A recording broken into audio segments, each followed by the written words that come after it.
relationship is over, yet somehow you still feel lost. Maybe you barely recognize yourself anymore. Your confidence is gone. You question your instincts, and you're left wondering, how do I rebuild my life after narcissistic abuse when I don't even know who I am anymore?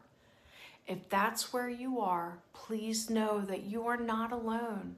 Hi, I'm Melanie Eddy. I am a trauma-informed narcissistic abuse specialist, and I've spent more than 20 years helping people heal from emotionally abusive relationships. I'm also a survivor myself, so I understand both professionally and personally how devastating these relationships can be. One of the biggest misconceptions about recovery is that healing begins the moment you leave. In reality, leaving is often just the first step.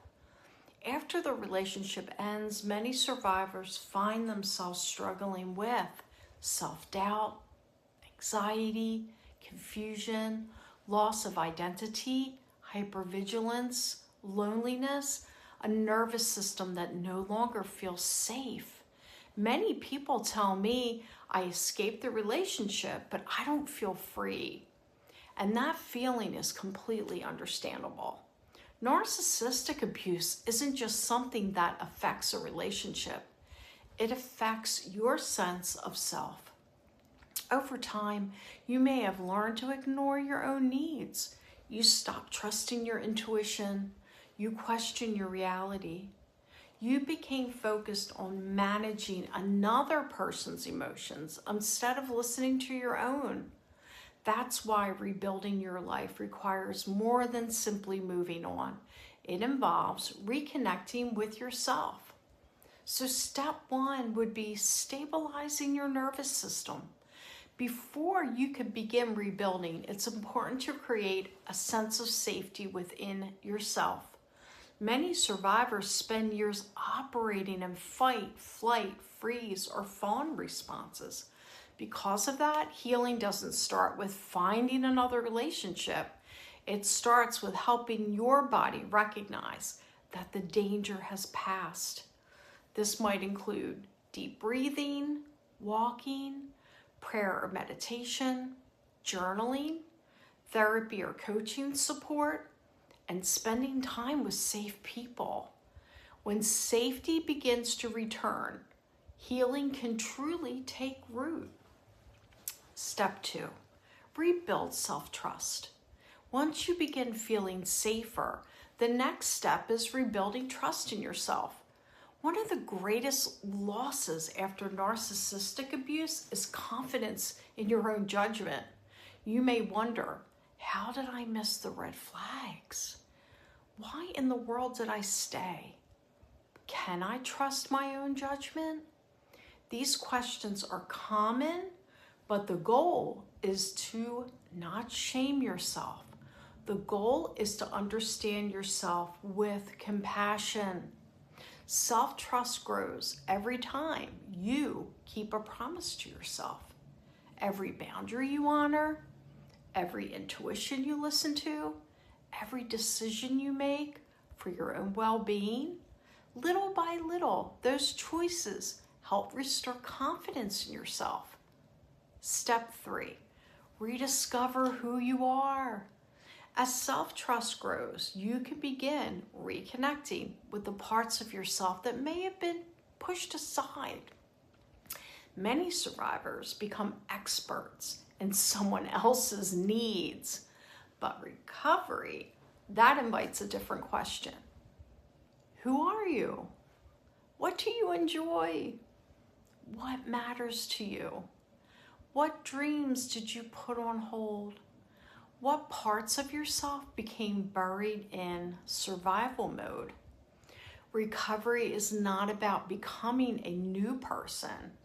It's about returning to the person you always were before the abuse taught you to forget.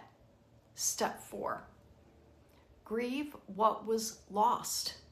As you reconnect with yourself, it's also important to make space for grief. This part of healing is often overlooked. You hear me talk about it a lot. But it's important. You may need to grieve the relationship you hope for, that future you imagine, the version of yourself that was hurt. Grief is not a sign that you're moving backward. It's a natural part of moving forward. In many ways, grief is evidence that the healing is actually beginning to take place. Step 5, create a future bigger than the past.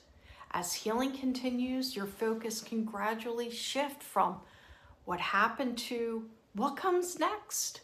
The goal isn't to spend the rest of your life analyzing the narcissist. The goal is to build a life that no longer revolves around them.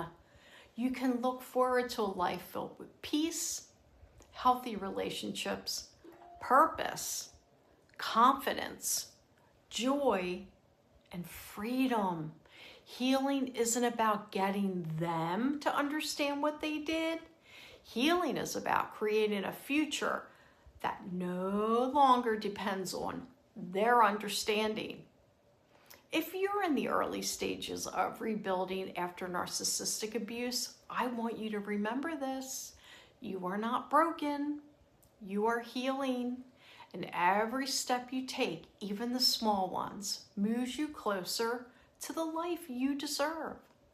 So if this video spoke to you, let me know in the comments. What is one thing you're doing today to rebuild your life?